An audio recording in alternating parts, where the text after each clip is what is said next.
My normative stance is, since I was like 9 years old, is I am for whatever is going to get me to Star Trek, Mirus. 100%. It's funny because so many of the, false starts, as I think you have to put it, I think a lot of them could have been avoided if I had.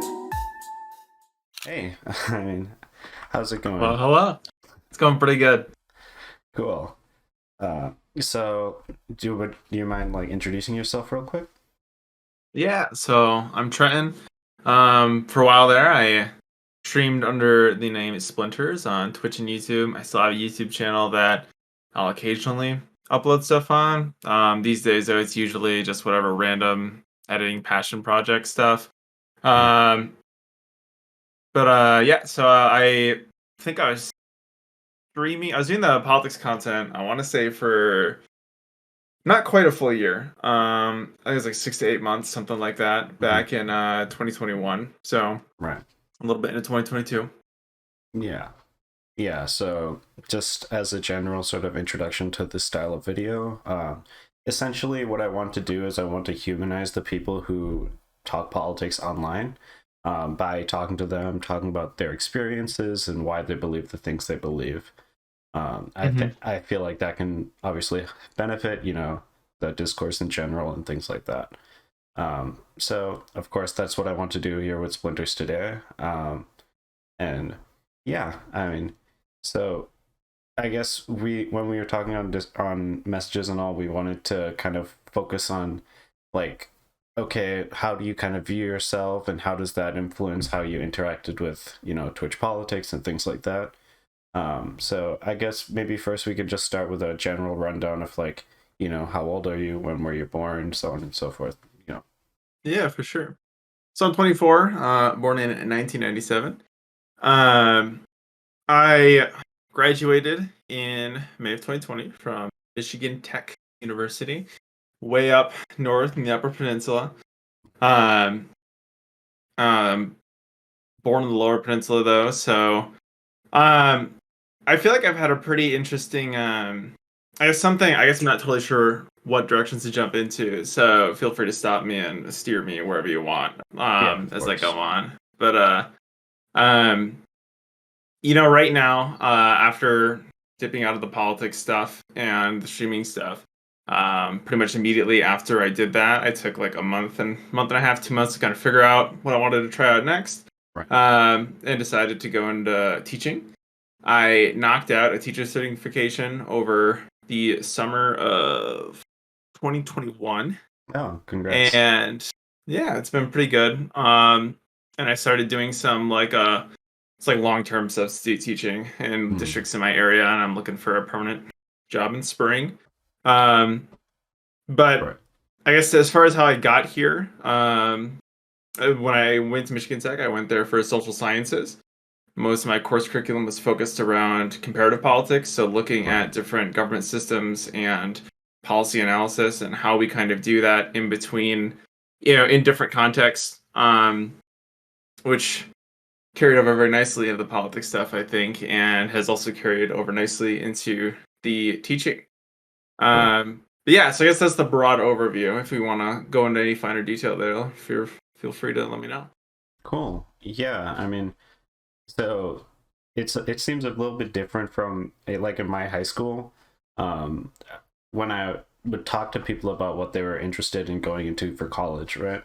Hmm. A lot of them would kind of be more, I guess, interested in like they would sort of be more focused on, oh, either they just wouldn't be sure or they would kind of be more focused on like, um, I guess you can say, I don't want to say money because that sounds vain, but Yeah.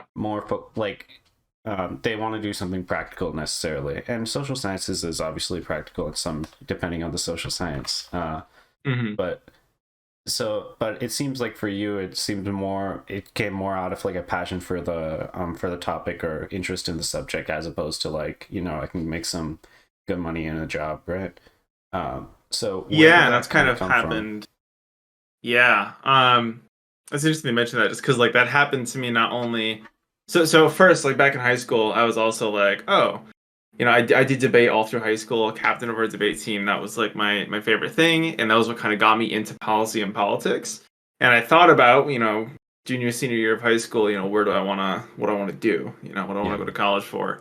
And I thought about the politics stuff, and I looked at how much money are you going to make? What is Yeah. the job market like? And I was like, oh, no, no, no, no, no. Like, I would like some dosh. Right. So I said, well, I am going to be a pathologist. All right, I'm gonna go work with diseases and make the big money. Right.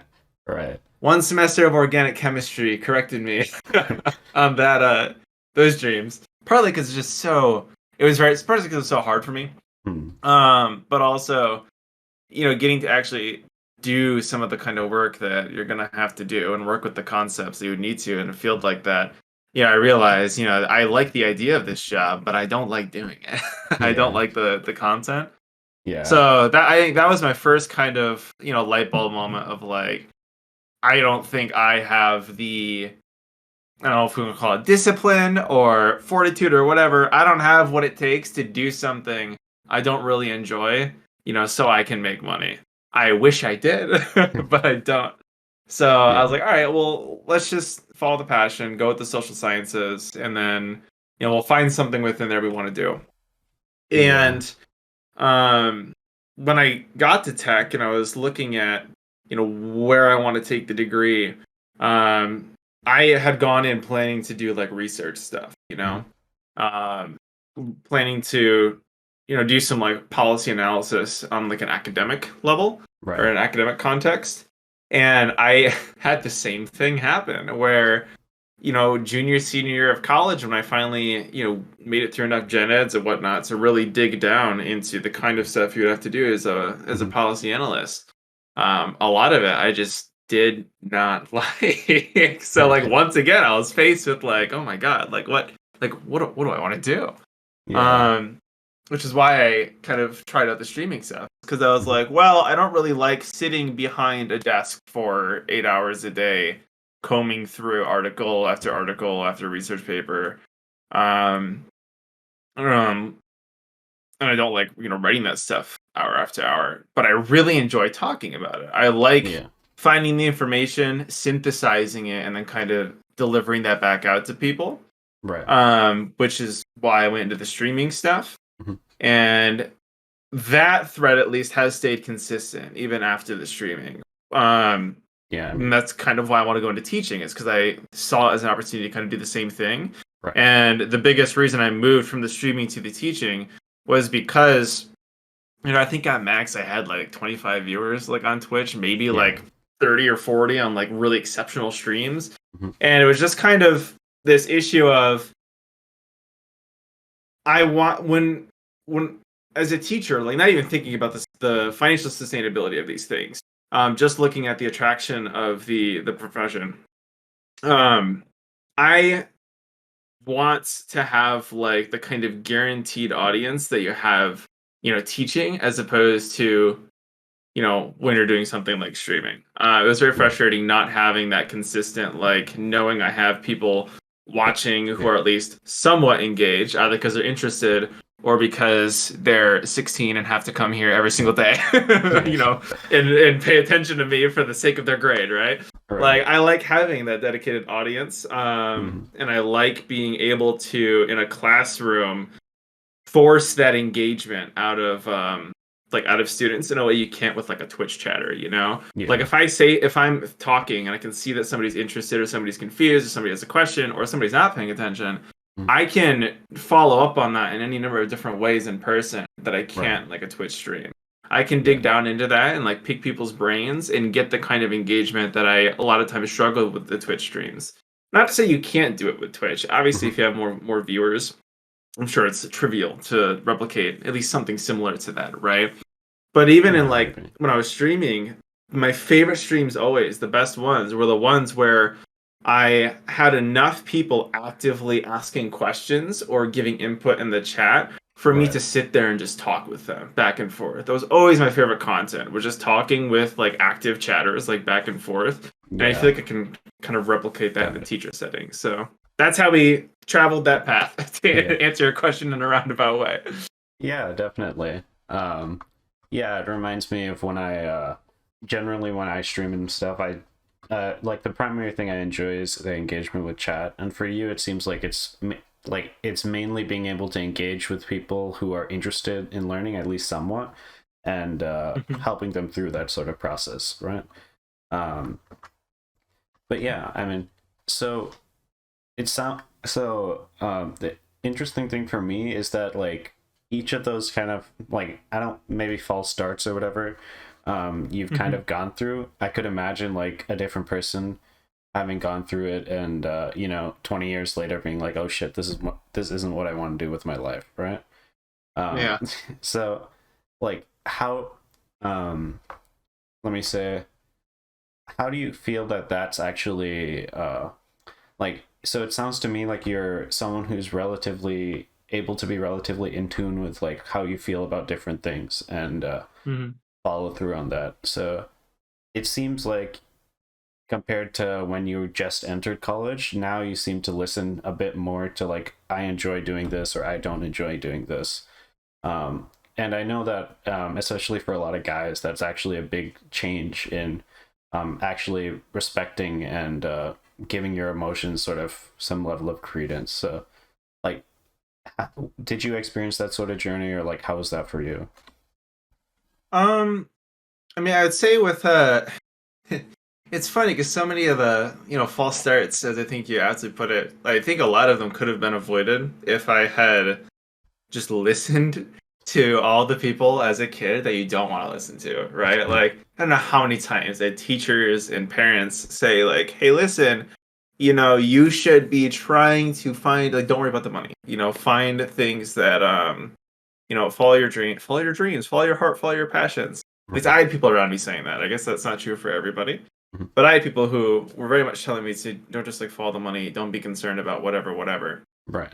And if I had been able to take that seriously from like the start, I feel like it would have gone like a lot better. Because really, I don't think it was until I got into the teaching stuff that I actually finally let go of that. Because like I said, even when I was doing the social studies, I was still looking for like what position is like going to be like Yeah, financially like whatever, whatever. I see. Um, so I think like as far as how I was able to do that, I think it was a combination of just failing, a couple times where I, wake up and find myself in a position where like, oh God, I don't like what I'm doing right now. Right. Just like and not liking it enough where it's like hitting me to the where in a way where I can't ignore it or rationalize it away. It's just like, oh, I'm really not enjoying this. I Mm. think that's probably like first reason I was able to do it. I think the second reason is I'm lucky enough to have like a stable and well off enough like family and support network where I can kind of afford to do those little false starts and reset a little bit and not be forced to stick it through. I Right. can't speak from experience, but I can imagine that somebody in my position who goes through college thinking they want to be like a resource oriented policy analyst Hmm. and decides that they don't want to do that. If you don't have a family that you can go stay with for a few months while you figure out what you want to do, Right. suddenly that you're kind of locked in, Yeah. for 10 5 10 15 however many years until you can maybe Actually afford make a to change. reset Yeah. yourself. Right.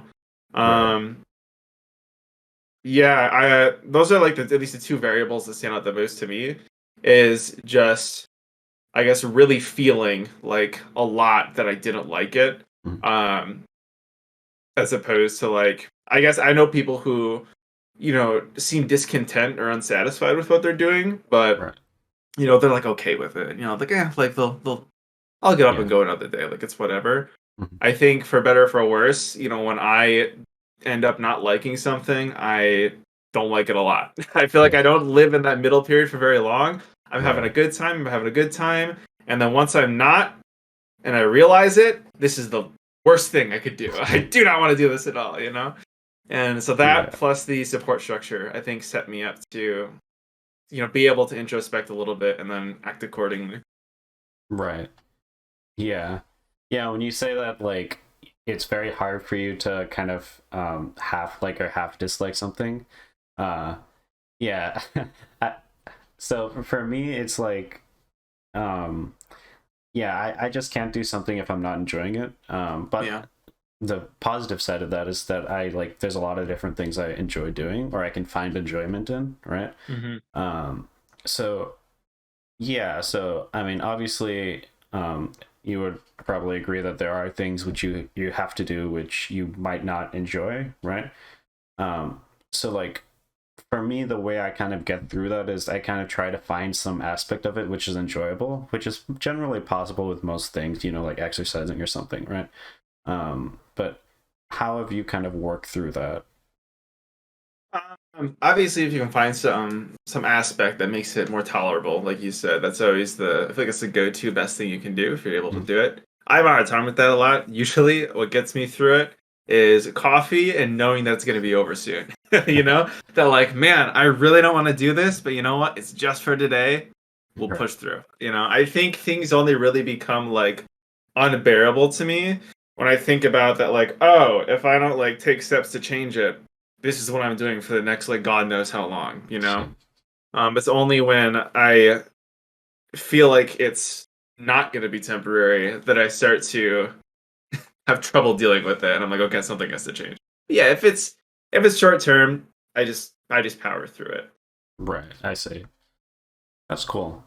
Um, yeah, I think like you talked before about how not here, but separately, you talked before about how like I think when you were growing up, a lot of your friends and stuff were generally more conservative, right? Yeah. Uh, yeah, so maybe this sort of idea of being able to like power through sort of difficult situations when they're temporary is maybe just like a byproduct of that. I'm not sure. Maybe. Yeah. Yeah, I'm not totally sure. I definitely like the area I grew up in was it was tough because none of my close friends were like are I would say conservative, but they're all mostly apolitical. Right. At least the ones I had in high school actually were all like apolitical for the Hmm. most part. And then everybody outside of that group among my peers was, the most rural Baptist conservative you can get. Yeah. And then my family was like, or my like close family like mom and dad and whatnot were I guess Democrat, but like the kind of Democrat that votes in presidential elections only. Yeah. So yeah, I'm trying to think. I haven't really guys thought about the idea that maybe growing up in that conservative environment rubbed off on me a little bit, as you're kind of suggesting. So I don't know. I haven't thought about that before. That might be the case. I have to chew on that a little bit. Yeah. I mean, it seems like I'm assuming that you were kind of relatively relatively progressive even in high school, right? Or were you? I was way more progressive when I was in high school than I am Yeah. now. I think I've definitely moved much more into that, like, I guess to use political labels that may or may not mean anything, depending on who you are. I Mhm. feel like I was very much like the um, corporations are, massively swinging every other election. Mhm. Nuclear power bad. Borderline socialism progressive All in right. high school to like I am very much like a liberal, Right. today. Like very much like a Clinton, like Hillary Clinton, Biden brand Right. liberal, I would say. I see. Um, yeah. Yeah, I mean, I think like it's strange for me because generally in my high school, like politics was there a little bit, but we didn't really talk that much about politics. Hmm. I grew up in India, so obviously all the politics and stuff is different, Yeah. but so like I mean, I kind of got involved, like got started thinking a little bit about this political stuff, but that was more like from like YouTube and online stuff as opposed to real life stuff, I guess. Um, so I guess I just want to ask, like, have you felt like a distinction between that, um, like the real life sort of politics of like interacting with people in your high school or people in your university or whatever, versus like the online politics of say Twitch? I mean, yeah, there's definitely a difference, but like, I don't think it's as contained as some people, at least in my Twitter feed, for however accurate that sample size is. I Mhm. don't think it's as contained as like some of the online like dialogue I've seen like suggested to be. Mhm. I think some people have this idea that like there's online politics and then there's real life politics, and they are not at all like connected like whatsoever. Right. I don't think that's true at all. I think that it's more that there is a if you have, IRL political people or one box, Mhm. I think that one section of it is also like Overlapping. all of the online people. Right. So I think that the political discussion that I had at university, among those peers, among that peer group, I think maps on much more accurately to what I've kind of experienced on like Twitch and on Twitter. And outside of that bubble, when I think about the people in my hometown and my extended family and whatnot, I think that there is zero crossover whatsoever with at least anything I've seen on Twitch or Twitter. Right. Obviously, once you go to Facebook, there's more overlap because those are the Yeah. same people using Facebook. But Right.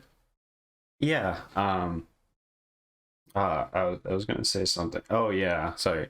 Um, I guess like one thing I noticed like when I was in college versus like doing like internships or whatever, is that I think like obviously college is like a very political area. A lot of students are politically involved or very passionate about different politics stuff, and it seems like people generally, calm down or like I guess move closer to the center or whatever as they grow up, right? hmm Or maybe society moves towards their view. I don't know. But so I guess now that it seems like basically you're in university, right? And then you're kind of trying this Twitch stuff, which are pretty, political areas, right? And now you're kind of moving into teaching. How does that kind of compare with Twitch or university politics?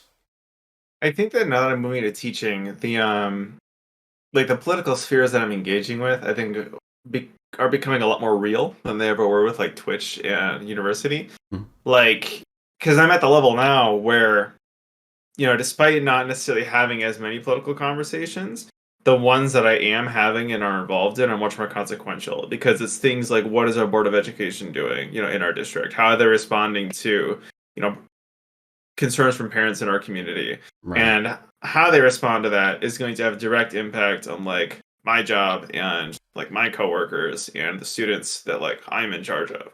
I see. So I think that that's probably like the biggest difference. Mhm. I guess now that I'm like moving to teaching and whatnot, is just how much more real the politics are. Right. I see. Yeah. So it's like it feels like the impact of what you're talking about is a lot more direct as opposed hmm to, kind of, oh, let's talk about like this value or this idea or whatever to like the entire world, right? Yeah, Um, exactly. yeah. Um, yeah, I think I've definitely noticed that like if I were to put it on a spectrum, Twitch is like all the way and like focused on like national or global issues, right? And doesn't really talk about the specific stuff because obviously that's probably the best way to build an audience. hmm I'd probably say university. It's still people mainly think about like the global stuff, but they're also do think about like stuff happening in their area, especially their university, right? Like, oh, Yeah. my college is supporting this thing or that thing or whatever. And then, like you're saying, a lot more of like the workplace politics is a lot more kind of focused on just like what's going on with us and how does this impact us. It could also have to do with like people generally don't want to just talk about politics and work. I mean, I've been told that like you shouldn't talk about politics or religion with your like coworkers because you're just Yeah. gonna cause fights. But I don't know. I mean, I haven't noticed like it's not like people are like afraid to talk about politics. It's more just like that's not that like it's not that's not the type of relationship you have with those people, right? Yeah, and it definitely depends on the context too. Like how political the conversations will get. Um, that's gonna like change it so much depending on the forum. Like what we're talking about, like in the teacher's lounge or whatever on lunches. Right. You might have the same group of people, but those conversations are going to look way different there versus at like a board of ed meeting or something, or Right. at like a staff meeting where things are, when you move between the different contexts, like it becomes much more appropriate, if not like necessary, to talk, delve more into that politics stuff. Right. And then in terms of content, I think it's definitely true that it's not so much don't talk about politics or religion, and more about like don't talk about politics or religion that aren't relevant to this job. Like Yeah. people, it's much more excusable, I feel like, in terms of like social etiquette or something, I guess, Mhm. to talk about, how are we going to be doing, COVID safety measures in the Right. coming school year. Then it's much more acceptable to bring that up, like in conversation, than it is to be like, man, did you guys see that, new policy that Donald Trump passed, last week? Like, how you feel about, like, it's very different. Definitely, like the content of the political talk that does occur in Right. terms of like what is like welcome. Yeah. Yeah, for sure. That makes sense. I guess since we kind of touched on COVID a little bit, obviously right now people say that, misinformation is a really big problem, right? Mhm. Especially when it comes to, COVID and things like that. So in your experience recently, have you encountered a lot of what you feel is misinformation, or is it kind of, because it's teachers, it's not really that bad or something? Um, it's definitely there. I don't think it's really gone anywhere. I think that it's definitely not. I don't think it's bubbling to the top as much because the COVID numbers are going down and like restrictions are lifting, so people aren't as pissed off about it constantly. So they're Right. not as vocal about things. So it's like dying down, but it's still there. Among like the student populace and like teachers alike. Right. Um, like I've had to talk to students. I had students back in fall who just had zero understanding of like why we would implement like certain restrictions or mandates around Mhm. COVID that we wouldn't necessarily implement for things like the flu. They just had no conception of it, right? Right. Um, and I had students who, were repeating misinformation that absolutely came from parents. Right. So it's definitely still there. I don't think it's really gone anywhere. I think it's just becoming less salient as time goes on, Sorry. and enough people have Uh, gotten infected or gotten vaccinated that the numbers are uh, going down. Restrictions are. It's just moving away from the issue, like attention, focus. yeah, I'm sorry. The word salient just like messes me up. Oh, Okay. I'm sorry. Yeah. did Well, that did that trigger some Twitch conversation yeah. memes? Yeah. Okay. Um. But yeah. Okay. So yeah, I see what you mean. I think like a lot of the conversations on online can be sort of very divorced from reality, or very hard to apply to reality in terms, Mhm. especially like in terms of COVID misinformation, right? Like, oh, these like people who spread or think COVID misinformation, they're like causing all of us to die. They're like such pieces of shit, blah, blah, blah. Right. But then like, how do you apply that knowledge to like you say, talking to a student who doesn't really believe in this stuff, or maybe he's talked to his parents or whoever else and just kind of thought that, why are these restrictions in place and whatnot. Right. And so personally, this is part of the reason why I wanted to do this, is it feels like that empathy aspect is generally missing in a lot of the online conversations. So I guess, um, how have you felt that? Have you felt like you've had to kind of engage more empathetically or whatever with like these students and whoever who might disagree with you here, as opposed to like on Twitch or something?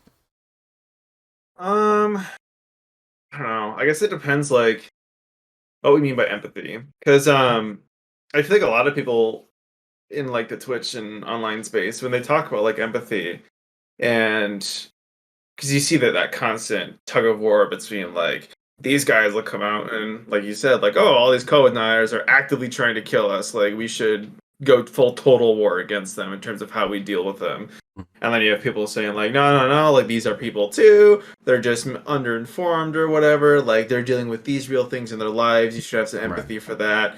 I'm not sure if anybody follows Layman on Twitter, but he's very good at pointing out that kind of like empathy aspect and reminding people that like, hey, just because this conservative has really stupid opinions, it doesn't necessarily mean they are like active fascists or something. Yeah.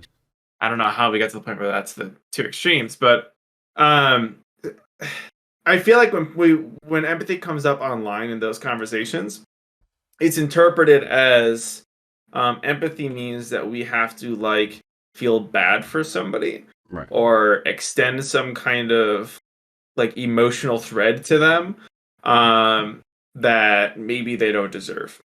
Right. And I don't think, at least for me, that is not what empathy has ever meant when it Mhm. comes to engaging in like political conversations with like anybody, period. At least not since like I started like doing this seriously.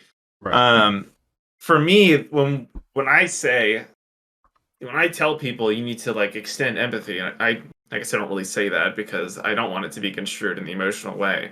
But the way that I feel like that what I think that's trying to get at is you need to be able to understand why somebody believes something and then respond tailored to that why, right? Like Right. if I have a student that is telling me, some misinformation about COVID that if believed broadly would absolutely get a lot of people killed, um I might feel some kind of, emotional reaction to that. I feel bad for them. I might, pity them or whatever, but that's not the point. Right. My first step is going to be, okay, well, this person is like 16. I know that they probably aren't intimately familiar with these topics. Right.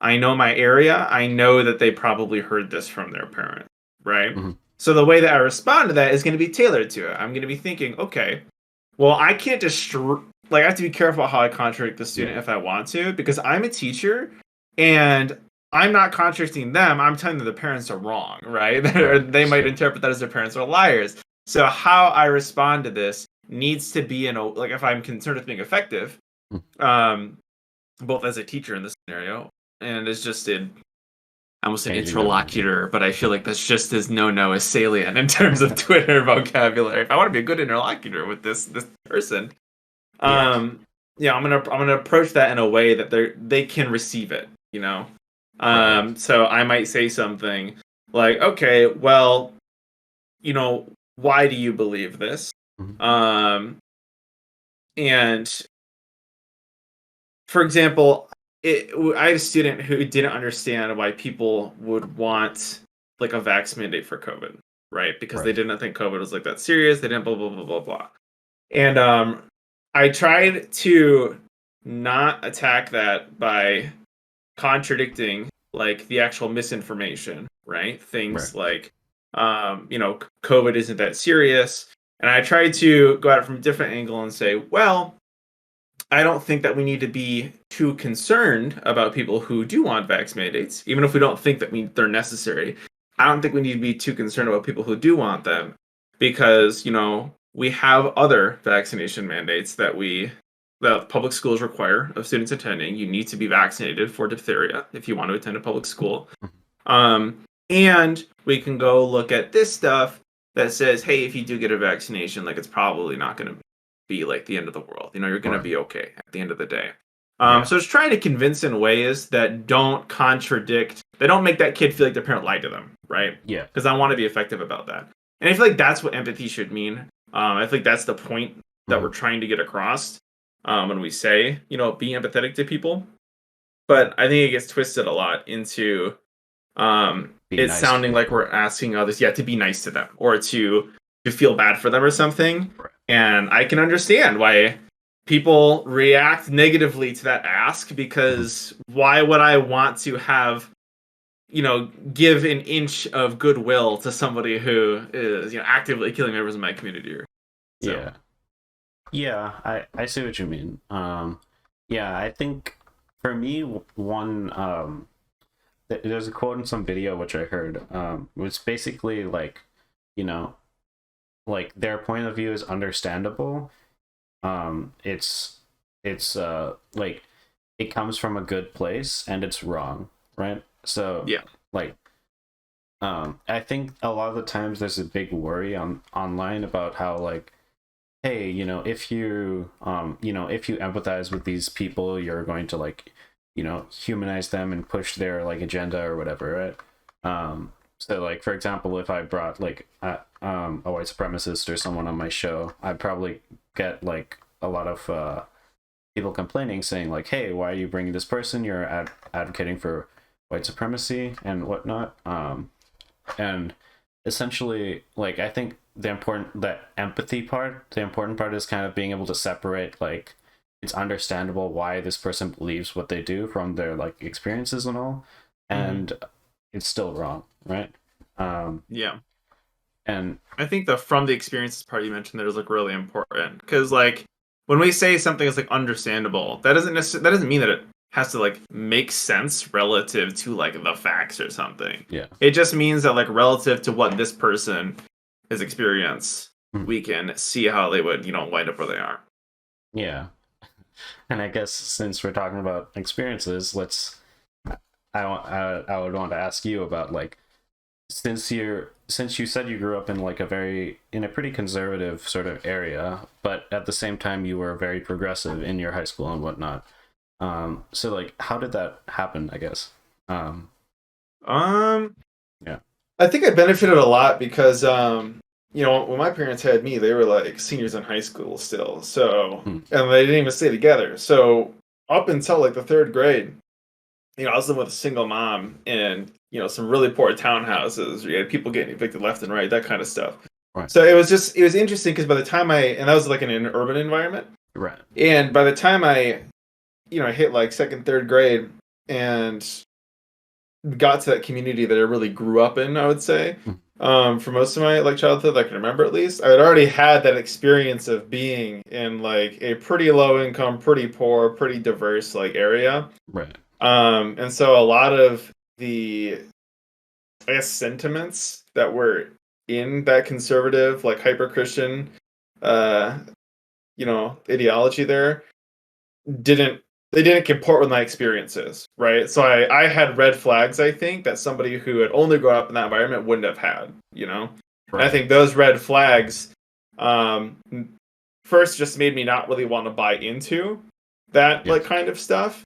But I'm a very competitive person, and especially once I started like doing debate in high Right. school and got the tools to like be good at that competition, then it went from okay, it's not just I don't buy any of this conservative stuff. I want to fight with it. Yeah. I want to actively, go in. And I Yeah. think that unfortunately that desire pushed me, much farther left than I think I Mhm. probably had any right to be, just because it now became a Yeah. matter of like, okay, I like to fight. I want to fight with these people because I think they're wrong on these things I care about.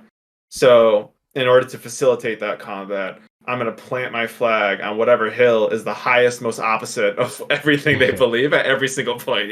So, you Yeah. know. I see what you mean. Yeah, I think if I think about it, I probably um so I moved to India from America when I was in third grade, so about the same time as you made your move. And I mean, probably in a different context, but I think I also like I had some sort of Western ideas which sort of prevented me from accepting certain Indian ideas or Hindu ideas. Mhm. Especially with regards to like Ayurveda and other like pseudoscience stuff. Um, for sure. And yeah, I think it's interesting because normally you don't really think of like the time from like, your birth to like third grade as being like, this is when my political opinions are formed, but it seems like it's had like this sort of butterfly effect to create this perspective you have now, right? Yeah, it seems like it. I couldn't explain, I think, the intricacies of that, how that butterfly effect happens, but Right. when I look at why these ideas weren't palatable to me, I think that's the biggest factor that stands out. It's just that they didn't comport with those experiences from, birth to third grade or whatever. I guess the only other factor I can imagine would be getting into debate in high school. You kind of get drilled into that mentality of like have a citation for everything. And when you're not able to find good evidence for beliefs you're hearing, it's like, oh well, these are garbage, you know. Right. So yeah. I see. But, Yeah, I think oh man, I was gonna say something. Oh yeah, so I'm assuming that most of the other kids around you didn't really have the same sort of upbringing as you, and being in like a conservative area, did you ever feel like, different or, isolated or whatever from, the other people in your region? I didn't really feel that way until I started doing more political stuff in high school, just because those differences don't, they don't come up until you kind of dig for them, or until you're becoming actively aware of them. Um, like 10-year-olds don't care about the politics of other 10-year-olds, you Yeah. know. But definitely, like once I got in high school, I'm very glad I had like a group of like solid friends already. Because there were times where it definitely felt like you, I guess the closest I've ever felt to being part of a minority group and being discriminated against without being part of a minority group, Right. like I think the most visceral I ever felt was I during that time I also kind of moved away from like religion and more towards like atheist stuff, Mhm. and I'm pretty chill now about that, but in high school I was the most annoying firebrand atheist. Like, Yeah. you know the type, right? Back from like the atheist days on YouTube, these people who are going out to like, Yeah. oh, you believe in God? Well, let me tell you, your opinions are wrong, and you're an idiot. And That kind of person. that was like the renaissance of that stuff on YouTube as well around that time, right? Yeah, Yeah. exactly. I think I definitely fed into that horrible trend. But so as part of that, I joined at our group. We had like a secular students alliance. Mhm. It's part of a larger, I think, national like student group thing. It's supposed to just be like a school group where kids who are atheists can get together and have some community, right? The same Right. way whatever other bajillion Christian groups, after school Yeah. groups will do. And I remember when we did that, and because I joined as like a sophomore, and we had a senior who was opening like a branch at our school for it. Mhm. And as part of that kind of like first members, we had like put up posters and whatnot, just saying like this thing exists and it's here. I Right. just remember we had a fight for like months because students were like just militarily taking down those posters. They were I so good see. at it. They did not last a full school day without everyone being like torn down. Oh. And I remember um that like visceral moment was there was a group of girls that I had been like friends with back in like middle school who were now just like acquaintances in high school, who I had actually watched them like from behind take down one of the posters and like throw it in the trash and while they were walking. All right, I walked up to her and I was like, "Hey, like, why did you take that down?" Like, like I used her name, like, because like we know each other, we're Yeah. acquaintances. And she just looked at me and she's like, "I don't know what you're talking about. Like, I didn't do anything. Like, what do you mean? Yeah. Like, why do you accuse me of whatever?" And I was just, it was I think it was the first time I've ever like as a person as I can remember felt actually betrayed by somebody. It was so like Painful. you hate this so much that you're gonna just lie to me to my face when like we have some kind of connection. Like Right. that felt pretty isolating. But yeah.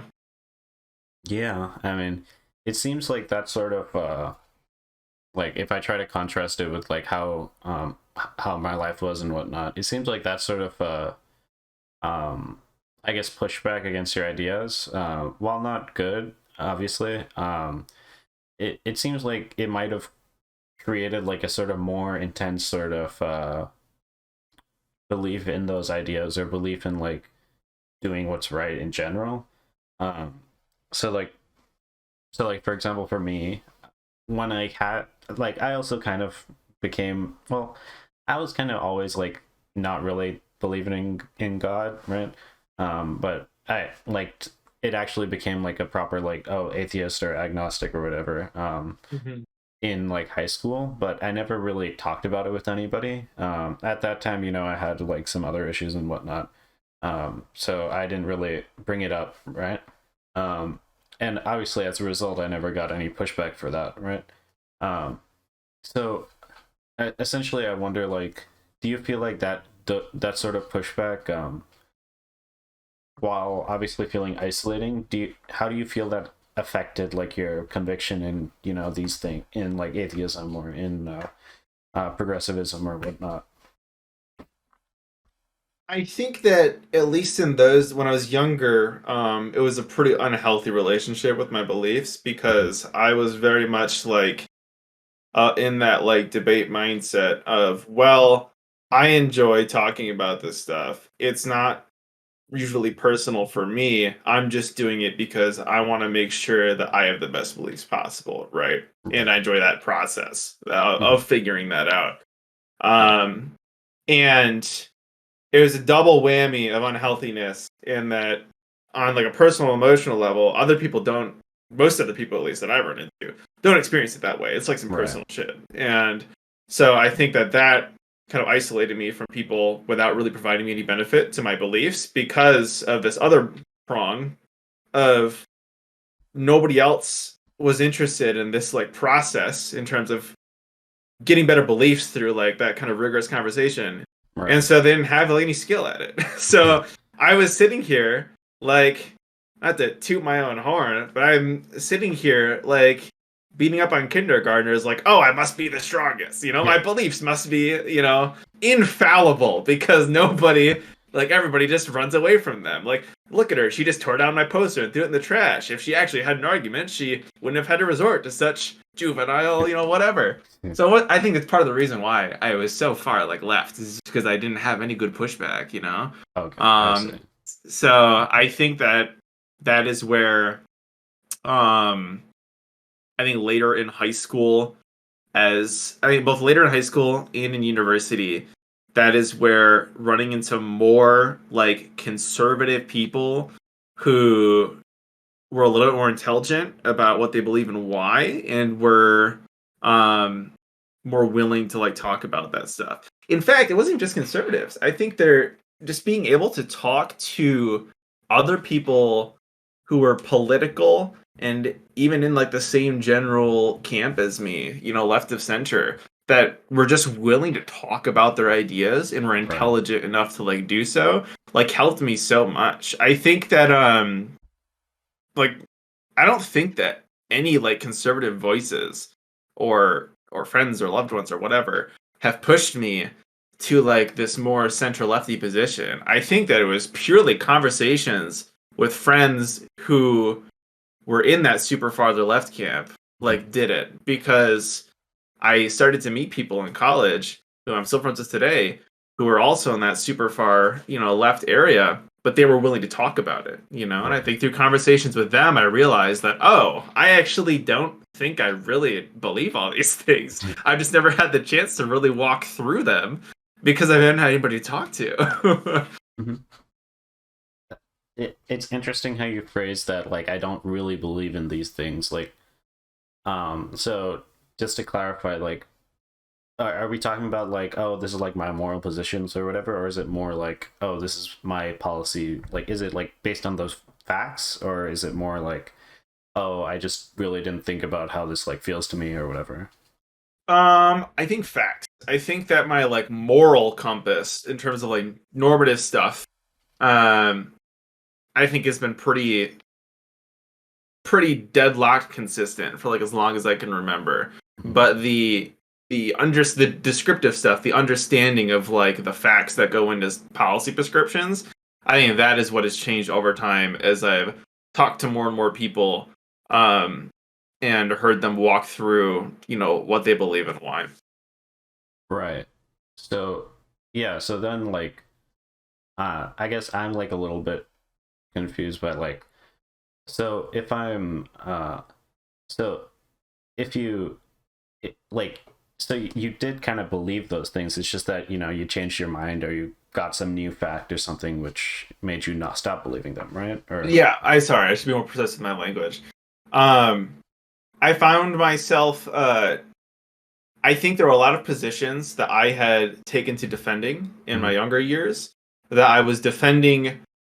Um, that I had taken up purely because I wanted to like oppose, whatever conservative people in Right. my community. And I believed those positions. I wound up believing those positions were good and true, true, I should say, good prescriptions, because I didn't experience any pushback that Right. challenged the facts and assumptions, like in those positions.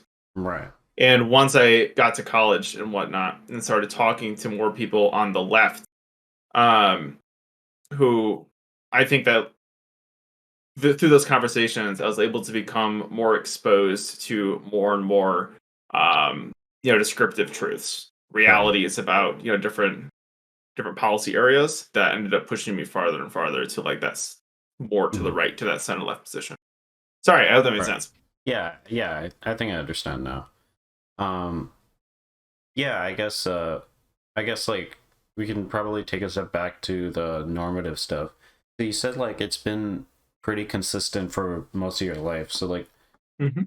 I guess like maybe just to clarify, what like generally speaking, what kind of is your normative like stance, like utilitarianism or like whatever, you know? My normative stance is since I was like 9 years old, is I am for whatever is going to get me to Star Trek, Mirus.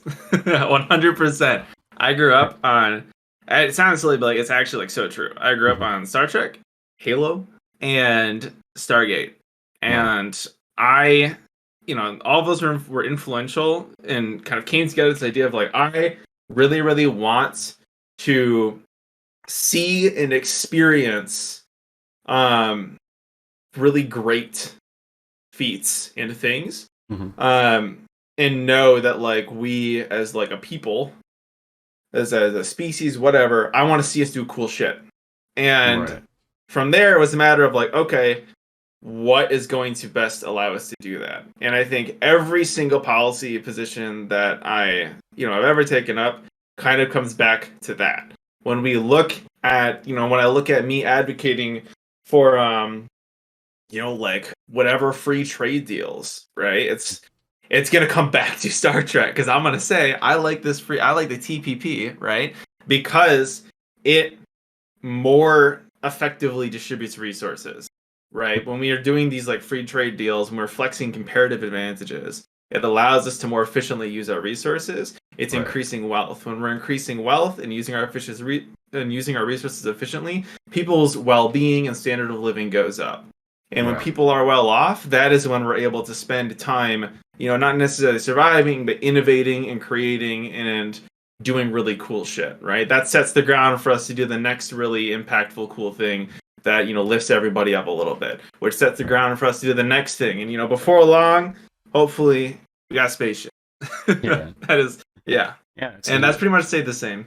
yeah.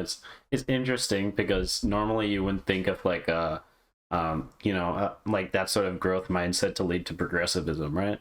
Like if you um like not that it's like incorrect or whatever, just that like Hmm. typically if I just told you this is a person and they just want like technology and everything to grow as much as possible, you'd guess they're like a libertarian or something, right? But it seems like obviously you've kind of gone in a different direction with that, which Yeah. is Like if cool. you Yeah. if you wanted me to like pin myself to like a normative framework, I'm a utilitarian. Right. But I'm not a utilitarian to be a utilitarian, right? Yeah. Like I try my best to peg all my beliefs to what is going to get us to that Yeah. futuristic vision I want. I don't expect to see that much of it in my lifetime, but I find a Mhm. lot of personal satisfaction and emotional satisfaction out of even just seeing steps taken towards that. Right. And I want to see as many steps taken towards that as possible in my lifetime. So I'm going to peg to myself to whatever other systems or frameworks or policies are going to best facilitate that. Yeah. So I guess in light of that, how do you normally? I'm assuming you've probably read like some like books or whatever about like a dystopian future or dystopian or like a cyberpunk sort of thing. Yeah. So how do those generally kind of make you feel? Because they're like a twisted version of your what you want, right? Hmm. Um, I mean, it makes me. I mean, it's definitely make me feel good, right? Like I don't want to think about things going awry. Right.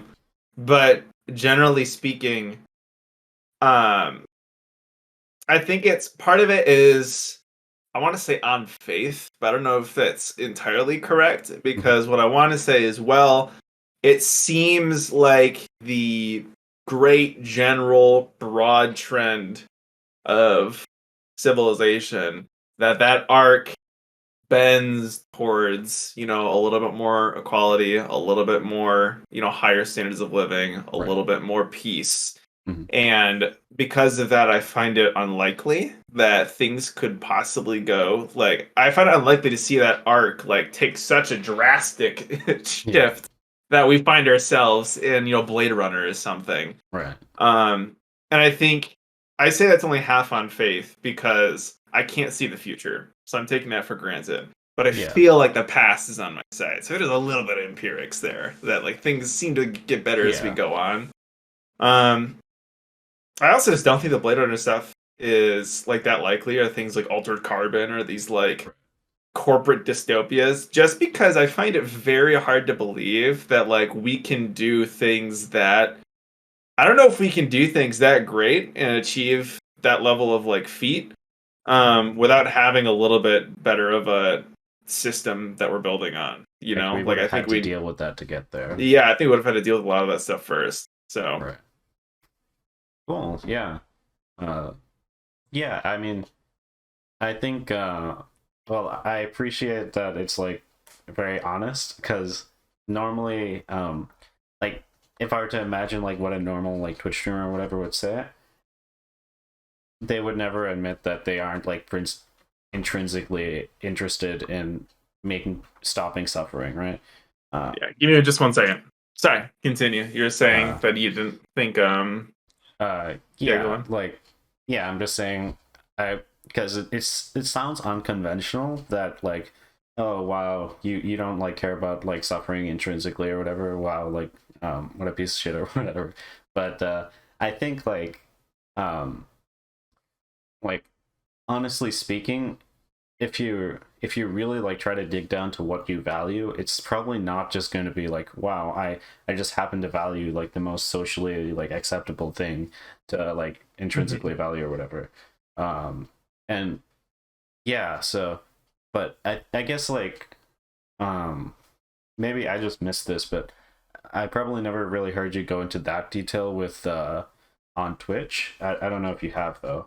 But how have you kind of like how's it felt to have that sort of system while you're on a platform where people debate their moral systems and stuff? Mhm.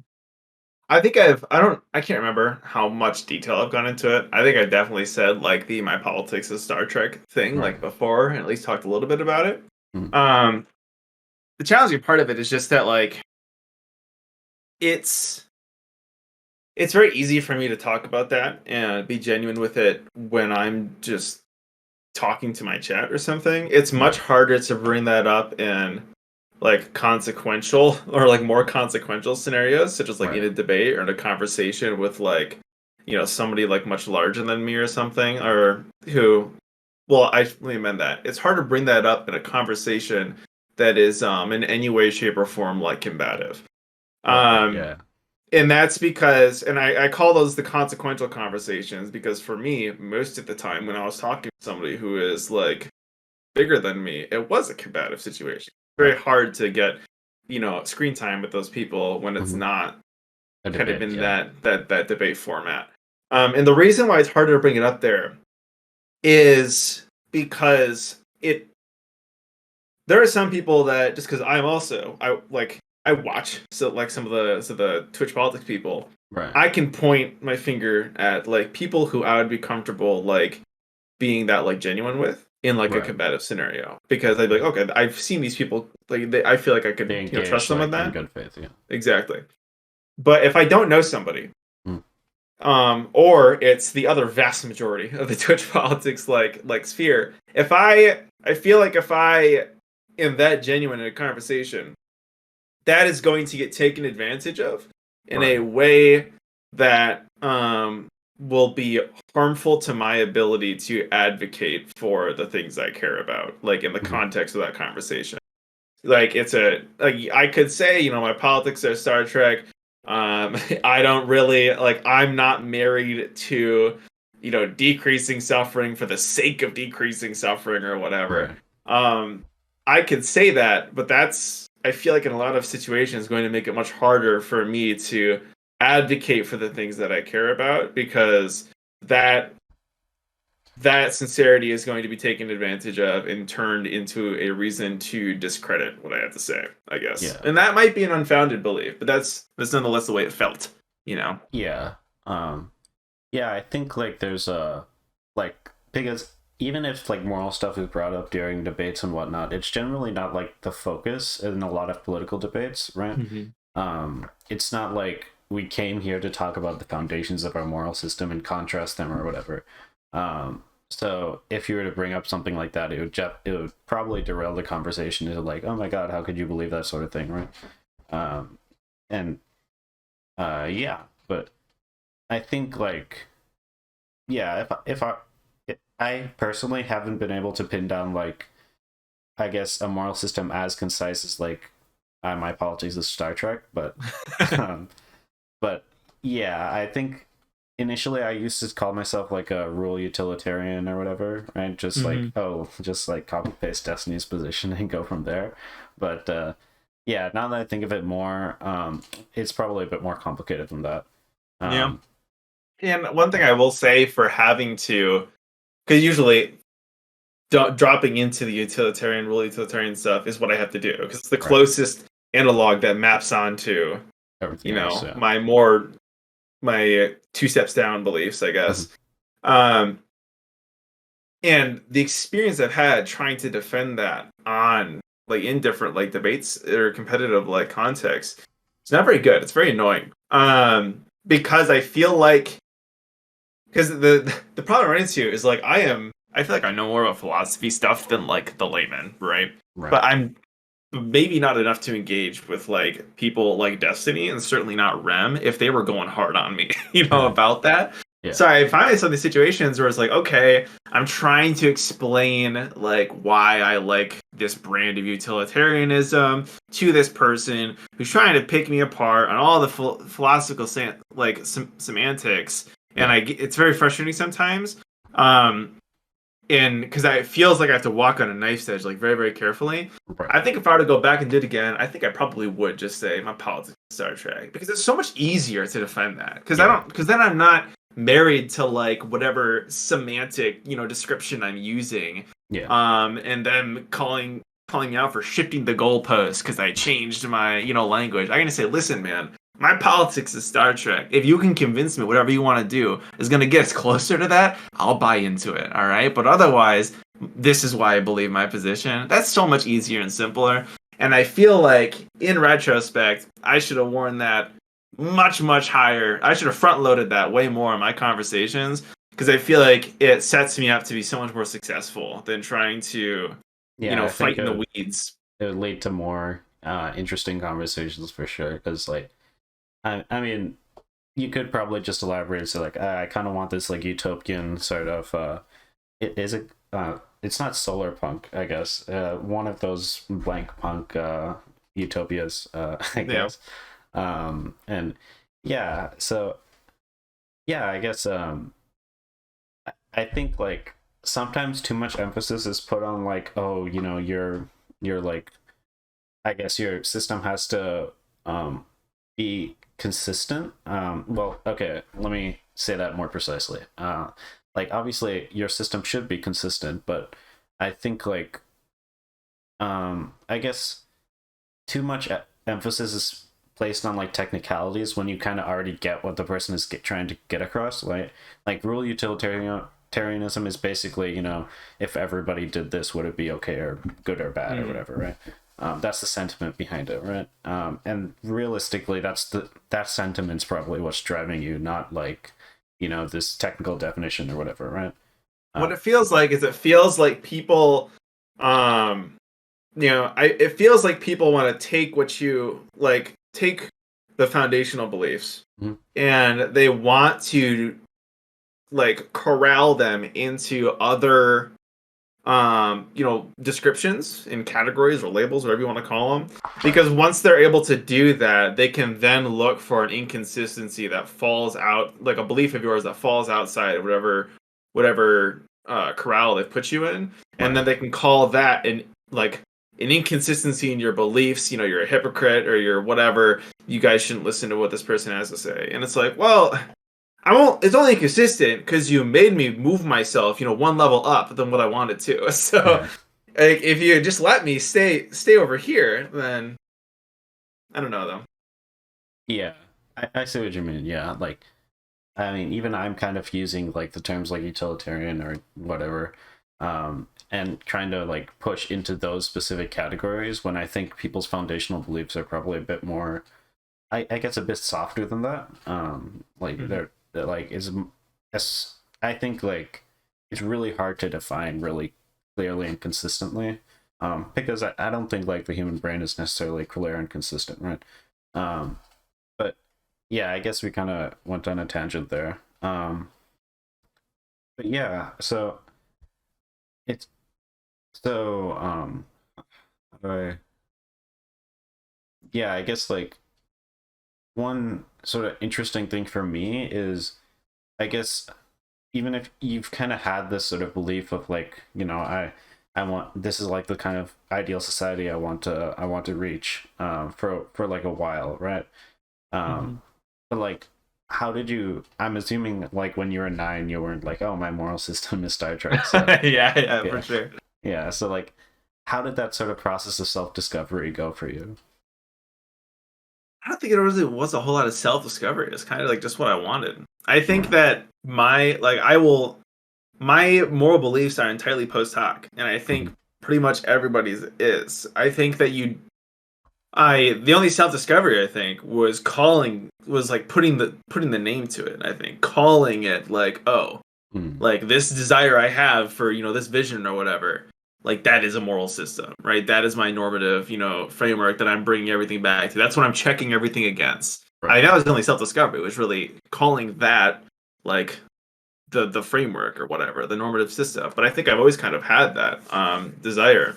I think that's the case for everybody. I think that like at least any moral system like worth having and worth defending, worth committing yourself to, I feel like it's going to be a post hoc moral system. It's going to be you asking yourself, well, ultimately, like, what do I want? Yeah. What is going to satisfy me? What is going to make me happy?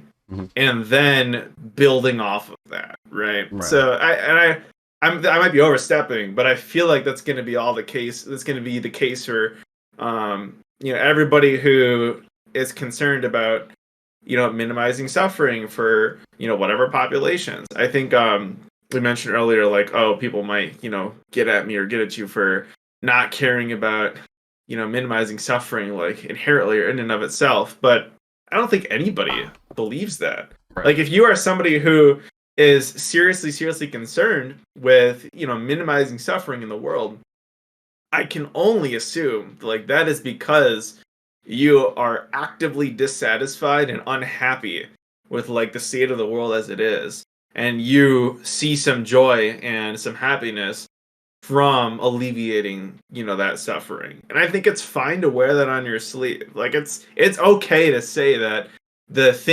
steps I want to take, the me wanting to help others or whatever, Right. I'm doing it because it makes me happy. It's what I want to do. I think that's fine. And I think that's kind of what I've been doing since like day one. I just think Mhm. it took me a while to figure out that that's what I was doing. Right. Yeah, I think like the process of building a system is kind of done like from external stuff, like, you see Star Trek and that kind of influences you, or you see like, or your parents tell you something or whatever, right? um Hmm. and it's not like I sit down and I think like, oh, logically what should my system be, and then like my emotions change to fit that or whatever. um Yeah. but I think, especially, well, I haven't talked about this with many girls, so maybe it's also the case for women as well. But I feel like, especially for many guys, like being able to just like listen to your emotions and say like, okay, this is like what I really care about, is like a skill which needs to actually be developed, and not just like I know, especially for me, especially in high school, I had like a lot of anxiety about being a good person, right? And that kind of made it really hard for me to figure out like what I actually believe in. Like, is it me talking or is it like the anxiety talking and whatnot, right? Hmm. So yeah, so I think while most people probably don't have the same issue to the same extent as me, I think learning to be able to like actually listen to your emotions is can be a challenge, especially I guess maybe it's more common in Indian societies, but yeah. Yeah, I'd agree with that for sure. I think that like I feel like I've always been pretty like in touch with my emotions, but I don't think I was ever willing to what do you mean willing to, I think I was ever very capable, I should say, with figuring out like how best to like respond to them. Right. Where I was just terrible with constantly rationalizing away like the ways that like I felt. Like, Yeah. oh, like I feel this way. Oh, well, it's just because, oh, like, oh, I'm feeling dissatisfied with the research work that I'm doing or policy work that I'm doing in this Hmm. field. Like, oh, well, that's just because this isn't the real thing yet. This is just, a class. It's not going to be the same as when I'm in the actual job, or oh, it's just because I have all these other courses too that are you know stressing me out on top of it, and that's why I'm not enjoying this. And sometimes that is the case, Right. and that's why I think being in tune with your emotions comes into play, but Right. also just like figuring out how to like having the emotional skill to parse that out, to take what you're feeling and be able to figure out why you're feeling it and do some like experimentation or introspection Yeah. or talk to other people Yeah. which to help you do that. I think that was something that I struggled with for like a long time and only got better um as how did I get better at that? Jeez. um I don't know. I think I don't know how it happened. I don't know if it's just comes with age or if it's Right. I don't know. I couldn't tell you, Mirus, but yeah. Yeah.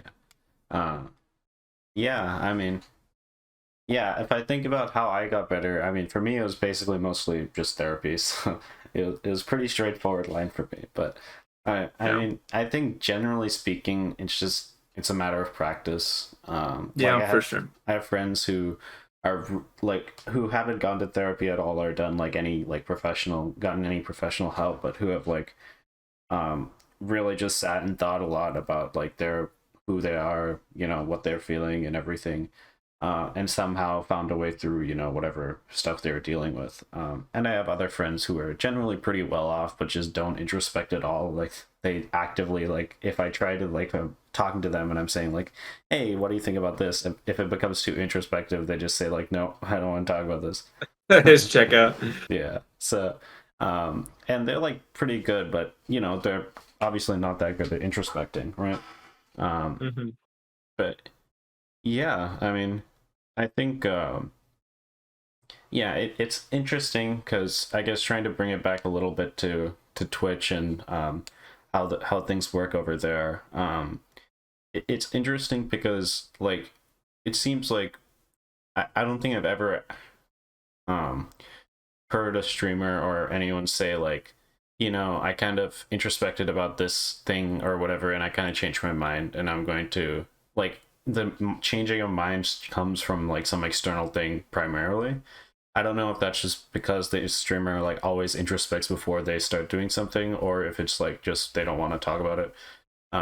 But yeah, I don't know. Maybe that's what people mean when they say it, like Twitch is shallow or whatever. Yeah, Yeah, I'm not sure because like I agree with you. I don't think I've seen that too much on Twitch either, but I'm not so sure if that's a Twitch thing or if it's just the problem of like I don't think it's something easy to do. Period, and I'm sure it's even harder when you have X amount of people who yeah, are watching you and have to watch you do something that at least socially is seen as like a moment of weakness, to right. change, to capitulate, to change your mind. Like, Yeah, like there is like weakness in there that I think a lot of people feel, even if like rationally, I think a good chunk of us know that like it is a positive quality to be able to do some introspection and change your mind, either due to an external or an internal, force. Um, Even if a lot of us know it's a positive quality, I think there's a lot of social reinforcement there that makes it feel, weak and bad.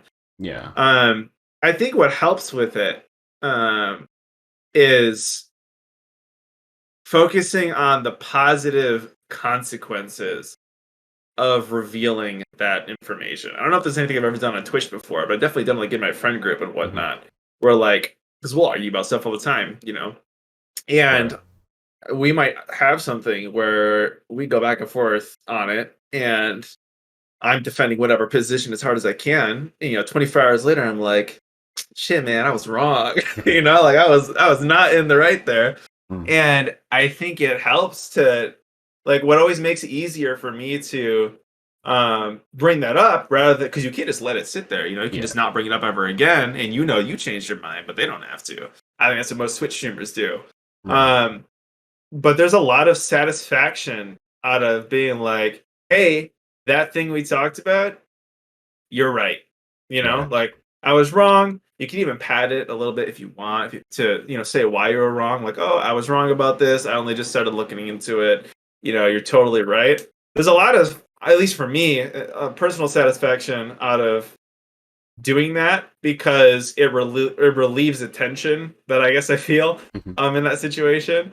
But also, I think there's positive consequences in that other people, when they see you do that, I really do believe think better of you Yeah. afterwards. I think that it actually like there is tangible benefit to other people recognizing that you are somebody who will give them ground, you know, Hmm. and will like actively, take in what they're saying and you will make changes, based on it. I Yeah, think for that is sure. something that it gives you benefits. If there's any other Twitch streamers like watching this conversation, wherever it goes up, um, it's not just like a moment of weakness that you might be forced into showing because people are asking you to address why have you changed your mind or whatever. It doesn't have to be like that. It can just be like something you gain from Yeah. by showing other people that you are capable of changing your mind, either because you thought about it or because somebody showed you something new, whatever. Yeah. I think maybe like I think perhaps like a lot of Twitch streamers might see it as like there was X like pressure on me and then I changed my mind, so it's gonna encourage people to put pressure on me to make me change my mind, right? Yeah. But I think maybe it's just important to make it clear like the reason you change your mind isn't because like, oh my god, the pressure is so much I can't do it anymore. And it's more like I thought about this and I actually like just genuinely changed my mind, right? I Yeah, guess that's a really it's good point. hard I to didn't even thought convince, about yeah. that, honestly. That's really good. I'm glad you brought that up. That's super smart because it does. I can see where if you don't provide like an explanation for your change in position or change in mind, Mhm. that maybe it will encourage like negative pressures. So maybe it is important, like you said, to come in and be like, hey, I changed my mind. Here's why. And you can highlight whatever positive pressure, if it was external, Right. did it. Like I changed my mind because, you know, these guys sent me these things, or Right. this person explained it to me in this way, and then hopefully reward that kind of behavior. Sure. Right. Yeah, I think recently actually I saw like a Destiny video or whatever where he was like I was like totally wrong about NATO or something, right? Hmm. He was talking about like, NATO aggression with Russia and whatnot. And yeah, I think like he seemed to frame it like, well, the way Destiny frames it is I think somewhat unique in that like it's basically all internal. Like he changes his mind because of some research he does, and Hmm. he doesn't change his mind because of the same research. Like it's very rarely like someone else talks to him and then he's like, oh shit, you're right. It's more often like, oh, I looked into this more and I changed my mind, right? Yeah. And I guess that's kind of a way of like rejecting those pressures and saying like it's not because someone else told me that I changed my mind, but just that I Yeah. looked into it. Yeah. Which is a little bit of shame. I think that's one way to do it. That's better than nothing. Mhm. But I think it would be nice if it happens at all, which I figure it must. But if it happens, whenever it does, to highlight, like, if a positive pressure causes you to change your mind, like a positive external pressure, to probably highlight that and like front load it and Yeah. hopefully get more of that pressure rather than like a negative form. Yeah. I think I remember him saying something about like um what is like the free speech like protection for corporations to donate money to like Citizens United, the Citizens United ruling. yeah, that one. I think he said he changed his mind after a debate with someone about that, but he said that like 2 years later, so I don't know. I don't know how. Yeah, I think he Yeah. has done that a couple times where he'll mention that, like, oh, I used to believe this, but now I don't, and it's because of this thing. But it's like some debate like 2 years ago or something. Yeah, it's like, well, better late than never, I guess. Yeah. Uh, but yeah, I mean, so I guess that was like the main stuff I wanted to go over, sort of like how you've kind of got how your experience, how you've grown up, and how that's influenced, your politics, and how it continues to influence how you see the world, um, and how that's kind of interacted with your experience on Twitch. Um, is there anything else you'd be interested in bringing up, or you'd want to bring up? Um, I don't think so.